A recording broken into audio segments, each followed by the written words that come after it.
Assalomu alaykum, hurmatli ustozlar. Demak, quyidagi masalani ko'rib chiqamiz. Axborot tizimi ma'lum bir tuzilishga ega obyektlar haqidagi ma'lumotlarni saqlaydi. Har bir obyekt bloklar ketma-ketligi sifatida tavsiflanadi.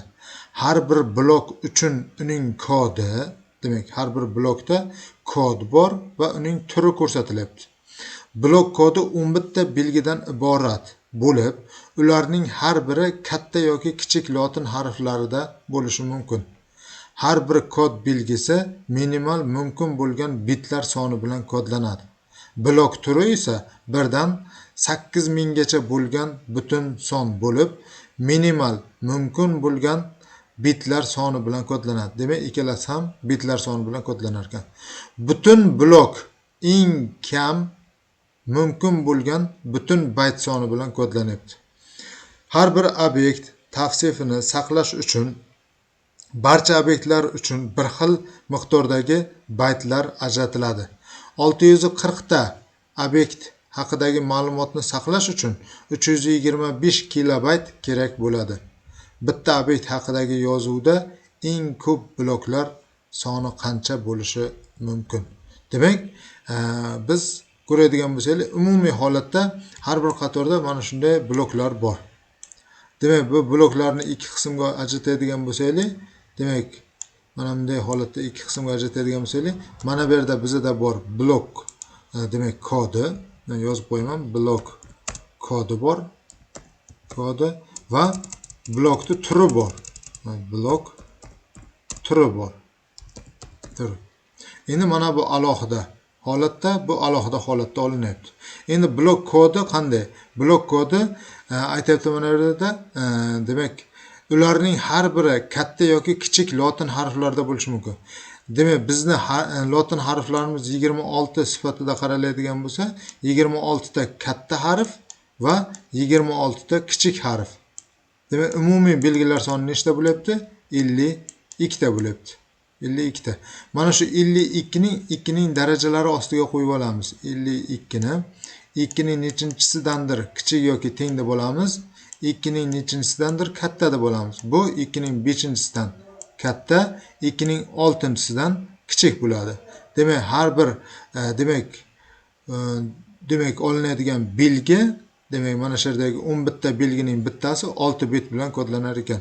Endi 11 ta belgini saqlash uchun, demak, 11 ko'paytirilgan 6 bit bo'ladi. Umumiy holatda, demak, 66 bit kerak bo'lar ekan.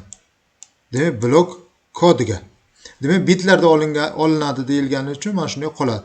Endi blok turi haqida gaplashyapmiz. Blok turi 1 dan, demak, va hokazo 8000 gacha deyapti. 8000 gacha. Bu 8000 da 8000 ta raqam bo'lgandan keyin 8000 da, demak, 2 ning nechinchisidandir kichik yoki teng deb olamiz, 2 ning nechinchisidandir katta deb olamiz. Bu aynan 12-chisidan katta, 13-chisidan kichik bo'ladi. Demak, blok turi 13 bit bilan kodlanar ekan. 13 bit. Demak, umumiy holatdagi mana shu yerdagi, demak, har bir obyekt mana buni umumiy holatda, mana buni umumiy holatda bitta obyekt sifatida qaraydigan bo'lsak, ana shu bitta obyekt sifatida qaraydigan bo'lsak, mana shu yerdagi jami, demak, obyektda mana aytibdi, har bir obyektni tavsifini saqlash uchun barcha obyektlar bir xil, demak, miqdordagi baytlar bilan ajratiladi. Baytlar bilan ajratilar ekan. Demak, umumiy bu yerdagi blok turiga blok kodini umumiy bitlarni qo'shib olamiz. Demak, bizda 66 qo'shilgan, mana bu 66 va 13 bit bo'lyapti blok turida. 13 bit. Bularni umumiy holatda qo'shib oladigan bo'lsak, 79 bo'lyapti. 79 bit bo'lyapti.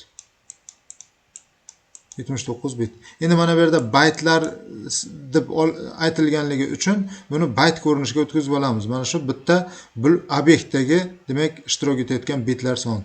Demak, buni o'tkazib oladigan bo'lsak, 79 ni, demak, bo'lamiz 8 ga.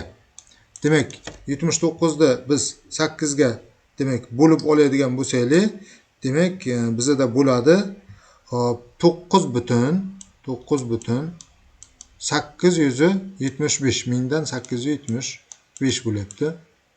Demak, buni demak yuqoriga qarab yaxlitlab olamiz. Demak, 9 bit sig'may qoladi, 9 bayt sig'may qoladi.